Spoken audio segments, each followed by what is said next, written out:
तो सद्गुरु, मैं आपसे ये पूछकर शुरुआत करना चाहूँगा कि मैं अपने जीवन में आपसे बड़े मल्टीटास्कर से अब तक तो नहीं मिला हूँ।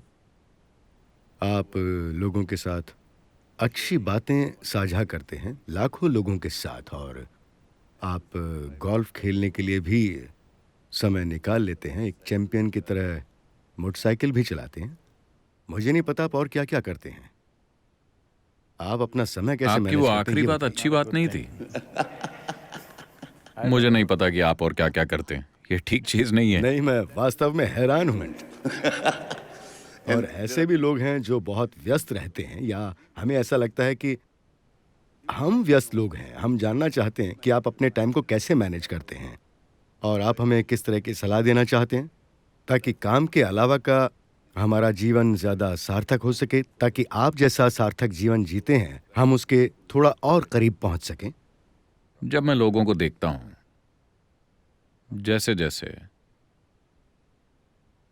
मैं और ज़्यादा यात्राएँ कर रहा हूँ और हर तरह के लोगों से व्यवसाय, शिक्षा और विज्ञान से जुड़े और दुनिया भर में आम लोगों से मिलता हूँ, मैं देखता हूँ कि ज़्यादातर लोग दिन के उन 24 घंटों में जो हमें मिले हैं, व्यस्त रहने की अपेक्षा किसी सोच विचार में ज़्यादा डूबे रहते हैं।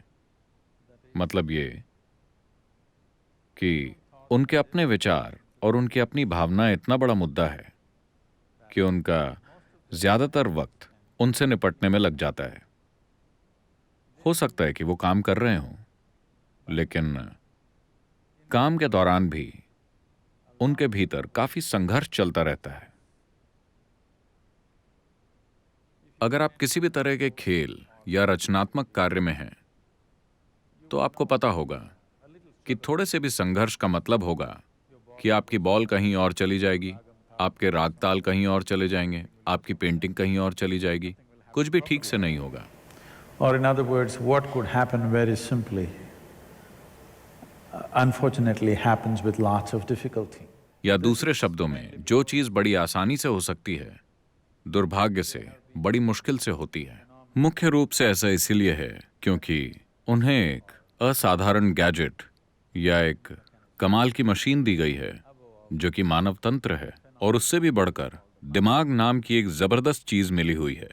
वो चलाने की कोशिश कर रहे हैं इस कमाल की मशीन को या गैजेट या कंप्यूटर को, अगर आप इसे इस नाम से बुलाना चाहें, बिना इसका यूजर मैनुअल पढ़े हर दिन अपनी ही चीज के साथ संघर्ष करते रहते हैं, और ये 20 की उम्र पार करने पर भी ठीक नहीं होता।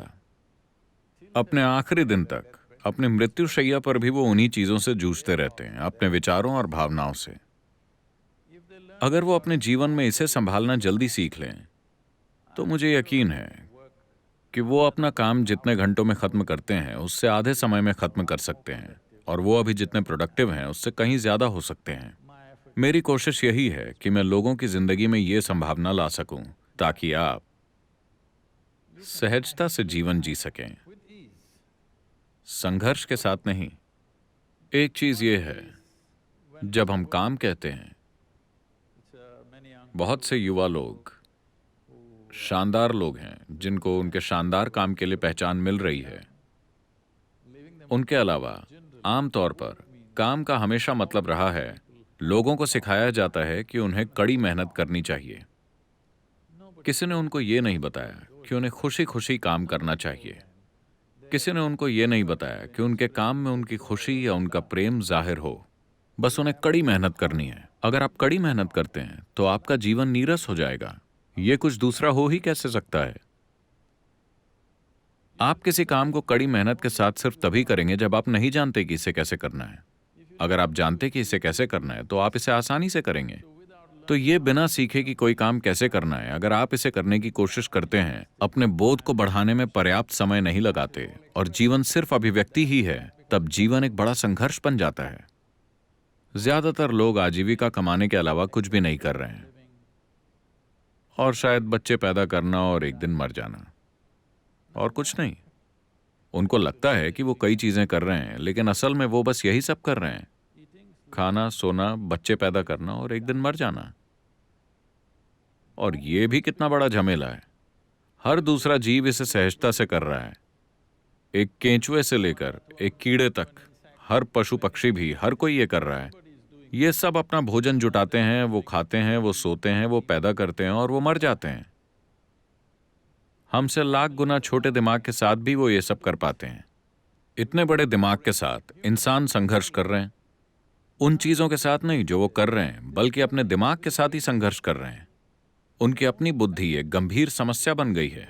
हमारे जीवन में जो चीज सबसे बड़ा वरदान है, हमारे जीवन के लिए जो सबसे बड़ा उपहार है, हमारी ये बुद्धि, ये एक समस्या बन गई है, क्योंकि वो नहीं जानते कि इसे कैसे संभालें, वो नहीं जानते कि इसे कैसे इस्तेमाल करें। ये लगातार उनके ही खिलाफ काम कर रही है। जब मैं कहता हूं कि ये आपके खिलाफ काम कर रही है, लोग इसे कई तरह के नाम दे सकते हैं।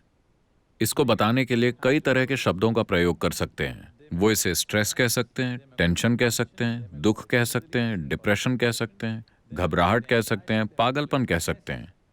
मूल रूप से आपकी बुद्धि आपके खिलाफ हो गई है। आपकी बुद्धि आपके लिए काम नहीं कर रही है, ये आपके खिलाफ काम कर रही है।